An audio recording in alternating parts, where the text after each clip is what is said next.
Hola, saludos para todos. El día de hoy les voy a hablar de algo muy importante, una problemática muy frecuente en nuestros entornos escolares, ya sea dentro de nuestra institución, afuera del mismo o actualmente en nuestras aulas virtuales. Es una problemática que nos toca a todos. Esta es el acoso escolar o como más comúnmente la llamamos el bullying. Para hablar sobre esta temática, nosotros creamos una campaña de difusión, promoción y prevención llamado Construir y Aprender desde la Convivencia, donde todos nosotros, toda la comunidad educativa, es partícipe del cambio. Bien, para entender esta temática, esta problemática tan importante, tenemos que encuadrarnos un poquito desde la parte conceptual.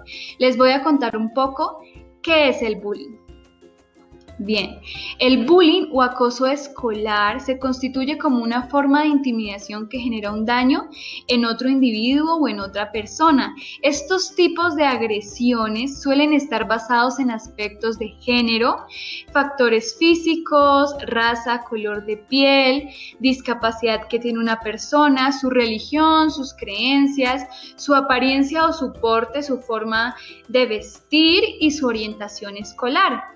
Suelen estar presentes tanto en el aula como fuera de ella, como ya les había comentado. Además, dicho fenómeno se enmarca en una dinámica de desequilibrio donde existe una necesidad y jerarquía de poder, ¿no? Del victimario hacia la víctima. Ahora, pues ya teniendo un poco más claro el concepto de bullying, vamos a hablar qué tipos de bullying podemos encontrar. El primero y el más visible es las agresiones físicas, ¿no? Está implícito el empleo de poder y fuerza física del agresor, ¿no? Ya sea a partir de puñetazos, cachetadas, patadas, zancadillas, entre otros, ¿no? Es decir, todo aquello que impide a la víctima su libre desplazamiento, ¿no? Que no le ayuda al desempeño de su libertad con otros niños o con sus pares. Después, pues encontramos las intimidaciones verbales, ¿no? Donde se emplean los apodos, las ridiculizaciones, los sobrenombres que son objeto de burla para los niños, ¿no? También encontramos uno muy importante que son las intimidaciones psicológicas, ¿no? Donde el agresor ataca el autoestima y el autoconcepto del niño, de la víctima, donde recibe burlas por su cultura, por su apariencia, por su nivel socioeconómico, por su sistema de creencias, incluso por el trabajo de sus padres o ocupación de sus padres. Y por último, y no menos importante, encontramos el aislamiento social, ¿no? Es la exclusión o marginación de la víctima impuesta por el agresor, ¿no? Quien obliga a los compañeros de su aula o a otros a cortar todo vínculo de comunicación con la víctima.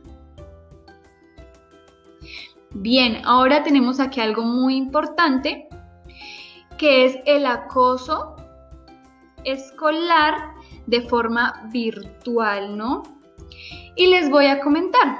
Entonces, de acuerdo con el artículo 2 de la Ley 1620 del 2013, que crea el Sistema Nacional de Convivencia Escolar y Formación para el Ejercicio de Derechos Humanos, la Educación para la Sexualidad y la Prevención y Mitigación de la Violencia Escolar en Colombia, dicen que el bullying o ciberbullying, el acoso escolar que se da tanto en estos tiempos por la virtualidad, es toda forma de intimidación con uso deliberado de las tecnologías de Internet, ya sea redes sociales, las que nosotros comúnmente conocemos como Facebook, Instagram, WhatsApp, Snapchat, Twitter, entre otros, ¿no? También están los videojuegos online y pues todo lo que abarca la telefonía móvil, que son las llamadas y los mensajes, todo esto para ejercer maltrato psicológico y continuado, ¿no? Usando intimidaciones psicológicas y verbales de las que ya habíamos mencionado cómo era su dinámica, ¿no?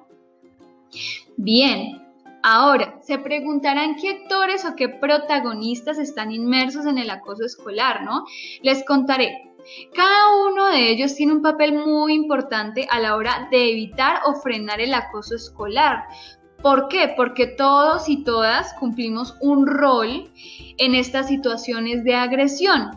Y de todos nosotros, de cada uno de nosotros, depende que la escuela, que nuestra institución sea un lugar seguro y agradable, ¿no? Sin violencia. Dentro de los protagonistas encontramos el agresor, que son niños o niñas que desarrollan conductas de agresión, ¿no? Intimidación, intimidando hacia otros. Ellos buscan obtener el reconocimiento y atención de los demás, de los que carecen, ¿no? Son niños que a veces carecen de atención en otros ámbitos de su vida, ¿no? Pueden ser niños que presenten una autoestima y una seguridad muy pero muy alta, o bien sea que tengan una autoestima muy pero muy bajito. En estas dos instancias, en estos dos casos, pues ellos aprenden un modelo de relación basado en la exclusión y en el menosprecio de los otros. También encontramos a las víctimas, ¿no? En general son niños y niñas inseguros o vistos como inseguros o con baja autoestima y fundamentalmente incapaces de salir por sí mismos de esta situación problema, ¿no? Lo han intentado de todas las formas, pero no lo han logrado, ¿no? En su mayoría de las ocasiones les supera esta situación y se sienten deprimidos, ¿no? Acá hay que mencionar algo muy importante, que no todos los niños tienen baja autoestima, pueden presentar muy alta autoestima. Sin embargo, cuando son fichados o seleccionados por el agresor, pues puede repercutir negativamente en el autoestima de estos y su autoconcepto. Y por último, pues encontramos a los observadores o espectadores. Acá encontramos a dos tipos, muy interesante, que es el seguidor, es el observador seguidor o espectador seguidor, o el pasivo, el seguidor pasivo, ¿no? El seguidor es aquel que respalda el acoso por parte de la figura de poder, ¿no? Del líder, que en este caso es el agresor. Y el pasivo es aquel que prefiere mantenerse lejos de la situación. Ahora,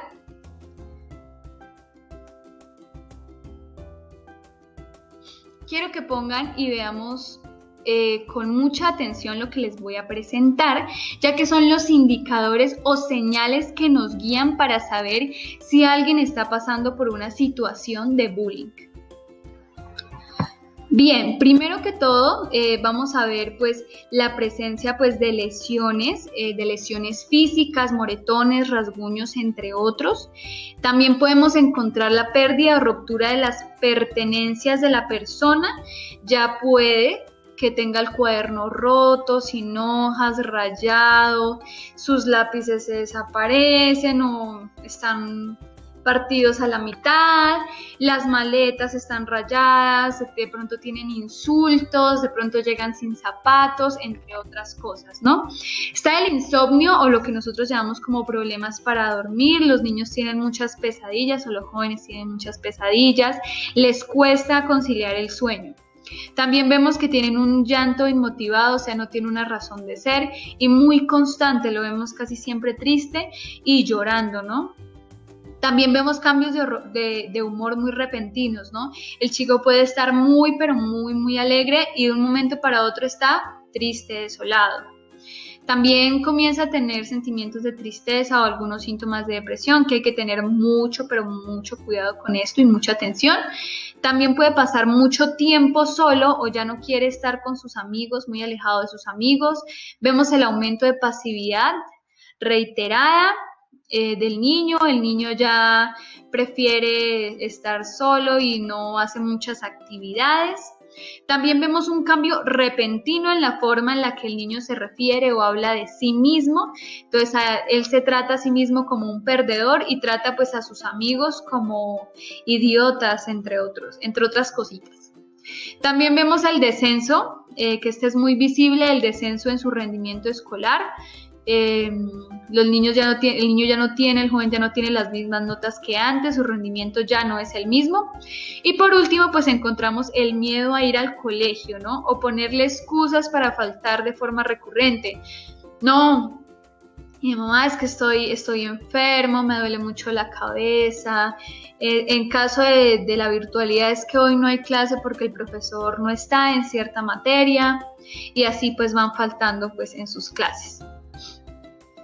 Bien, ahora les hablaré sobre las consecuencias del acoso escolar en los niños y en los jóvenes, ¿no? Que son víctimas del acoso escolar o ciberbullying, ¿no? Primero, lo que ya habíamos hablado, el fracaso y las dificultades escolares. El niño es notable su rendimiento académico bajo, cómo ha cambiado. El niño en clase ya no coloca la misma atención que antes, es muy difícil que tenga una atención focalizada. También tiene hartos niveles de ansiedad, ¿no? Entonces el niño está constantemente inquieto, el niño tiene preocupaciones y miedo hacia algo que no es muy delimitado, ¿no? Tiene una fobia hacia el colegio, por eso es que no quiere ir, no quiere asistir a sus clases, porque le tiene miedo a algo. Tiene déficit de autoestima, ya no se ve como una persona emprendedora, inteligente, sino más bien todo lo contrario. Tiene unos cuadros depresivos, tristeza incontrolable y llanto incontrolable, irritabilidad, entre otros. Si el caso es muy difícil y el acoso escolar es muy avanzado, puede que tengan ideaciones suicidas, ideas de suicidio, de hacerse daño a sí mismos, incluso puede que tengan intentos suicidas, como es el cutting o más comúnmente como lo llamamos, cuando se cortan los bracitos y otras partes del cuerpo. También está pues la baja expectativa al logro y el sentimiento de la incapacidad, que pues estas están muy relacionadas precisamente porque el niño se siente incapaz de realizar las cosas. Y bueno, se preguntarán ustedes si estas consecuencias solo recaen en las víctimas. En realidad no. Los agresores también tienen sus consecuencias con estas agresiones, ¿no? Primero, que encontramos que es la realización del acoso, pues les permite aprender formas insanas para llegar a sus logros, siempre van a recurrir a la violencia. También hay un alto riesgo de desarrollar conductas delictivas, que hay que colocarle mucha atención a esto. También pueden generalizar conductas a otros ámbitos de su vida, ¿no? Como es la familia, cuando tengan pareja o inclusive en el trabajo, ¿no? Entonces, llevándolos a adquirir un perfil de maltratadores. Bueno, podemos ya ver la gravedad de las consecuencias tanto en las víctimas como en los agresores, ¿no? Por eso es muy importante que todos nosotros trabajemos para prevenirla. Entonces, acá les enseñaré cómo podemos hacerlo, ¿no? Primero, lo vamos a hacer pues desde la promoción, ¿no? Que es la promoción de la convivencia y buen trato, priorizando pues enseñar y entrenar en resolver conflictos de forma constructiva. ¿Cómo hacemos eso? ¿Qué quiere decir? Pensando, dialogando, negociando con nuestros pares, ¿no? ¿Cómo podemos aprender esto, no? Primero que todo, pues definiendo adecuadamente el conflicto en el que estamos sumergidos.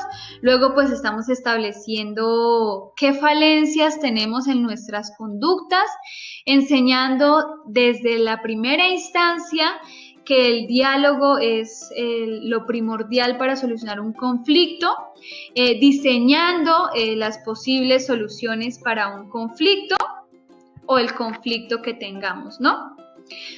Lo segundo es enseñar asertividad, ¿no? Empatía y el buen trato siempre, que esto siempre esté presente en nuestras aulas, ¿no? Tenemos que proponer también y promover muchísimo en el aula esa competencia sana. También tenemos que reforzar, muy importante, en nuestro hogar el autoestima y el autoconcepto, siempre reconocerle al niño cuando hace algo positivo, cuando tiene algún logro, ¿no? Para incentivar esa autoestima y ese autoconcepto, ¿no?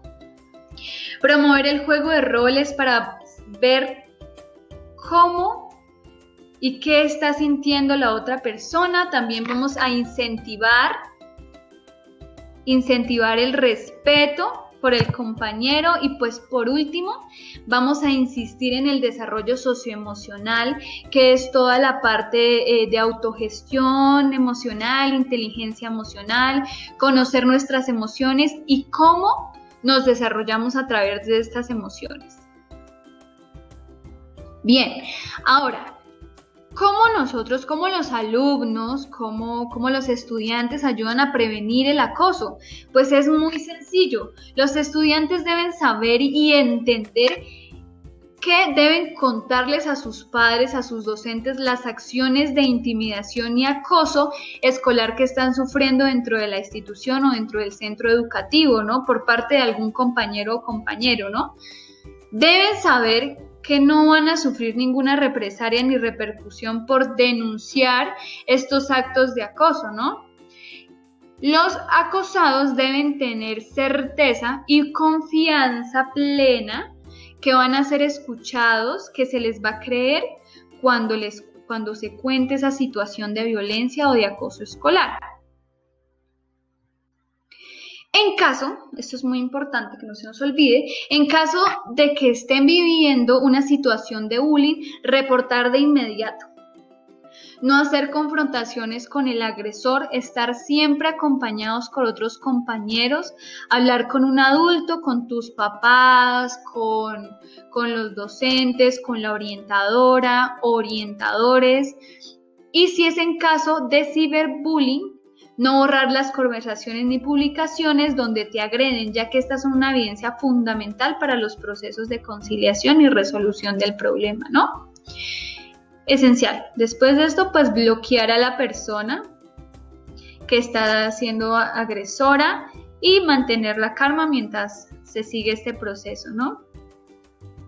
Bien, en caso de los docentes, su rol es fundamental, ya que son ellos quienes deben tener muy en claro las rutas de atención, los protocolos y las políticas de la institución para tratar todos estos casos de acoso escolar o ciberbullying, ¿no? Son ellos los mejores aliados para ayudarnos en caso de ciberbullying, ¿no? Por eso es que nosotros, siempre que tengamos un problema de violencia con un compañero o que alguna mamá escuche, dirigirse directamente pues a los docentes, ¿no? Para seguir las rutas de atención pues adecuadas.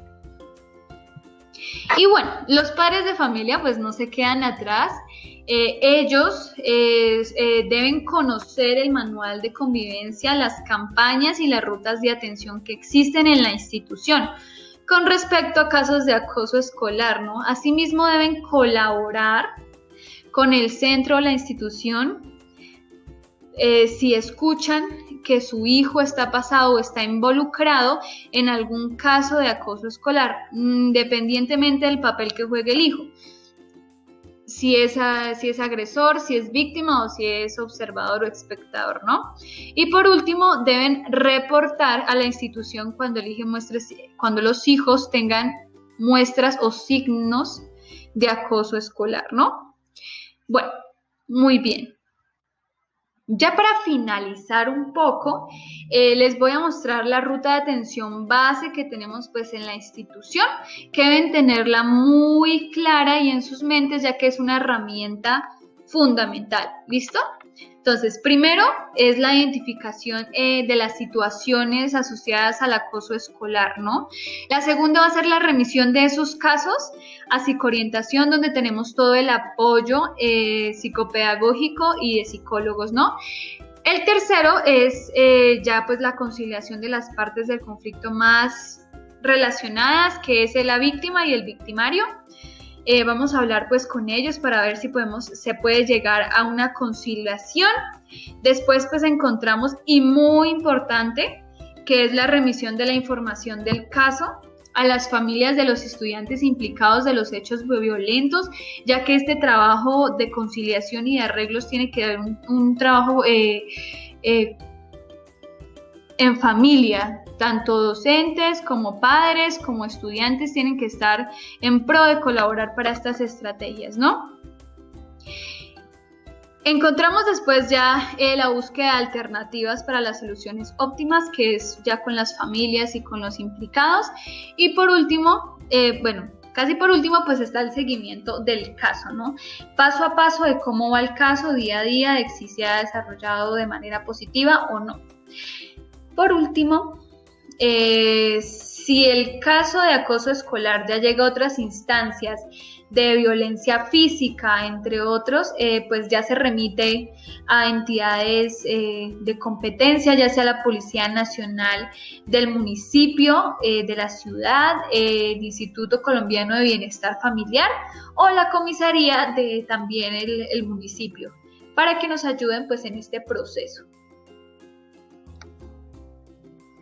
Y es clave pues recordar que todos hacemos el cambio, ¿no? Todos transformamos nuestra institución construyendo y pues aprendiendo desde la convivencia.